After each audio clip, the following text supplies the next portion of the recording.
Bonjour, c'est Valérie. Aujourd'hui, je vais vous parler d'un exercice, l'exercice des priorités. C'est un exercice absolument très simple à faire et qui permet de définir les priorités, les choses que vous devez faire absolument. Et je recommande cet exercice à chaque fois qu'une personne se trouve soit débordée par les événements ou au contraire a beaucoup d'idées, a envie de faire plein de choses mais ne sait pas par où commencer, ou une personne qui va se perdre dans les détails et dans toutes les petites choses insignifiantes et les choses importantes en fait restent de côté et elle ne les fait pas. Donc pour cet exercice très simple, c'est un tableau avec 4 cases.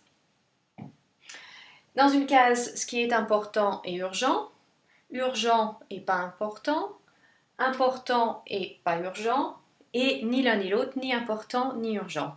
Et vous remplissez tout simplement ces 4 cases. Il ne peut pas y avoir plus simple, n'est-ce pas? Donc en fait, avec ce petit tableau, vous allez, en remplissant les cases, vous avez déjà une vision beaucoup plus claire de ce que vous devez faire et par où commencer.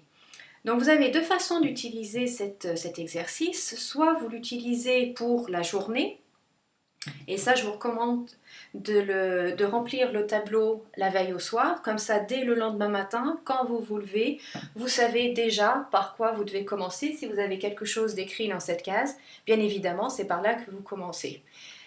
Donc c'est une façon de faire pour votre journée. Et ça, c'est bien aussi de le faire une fois de temps en temps. Ça permet de faire un peu le nettoyage dans la vie et de mettre un petit peu d'ordre.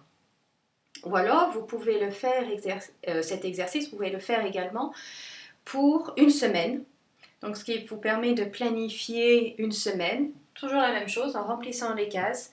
Donc, vous commencez bien sûr par ce qui est le plus important et urgent, etc. Et puis, à la fin de la semaine, vous avez fait tout ce qui est nécessaire, indispensable. Et voilà. Vous pouvez utiliser cet exercice aussi bien pour votre vie au quotidien, les factures, les courses, rendre visite à Tata Cunégonde, etc., etc. Mais aussi pour le travail au niveau professionnel. C'est un bon moyen de mettre un petit peu d'ordre quand on a un projet ou quand on a des choses, beaucoup de choses à réaliser en peu de temps.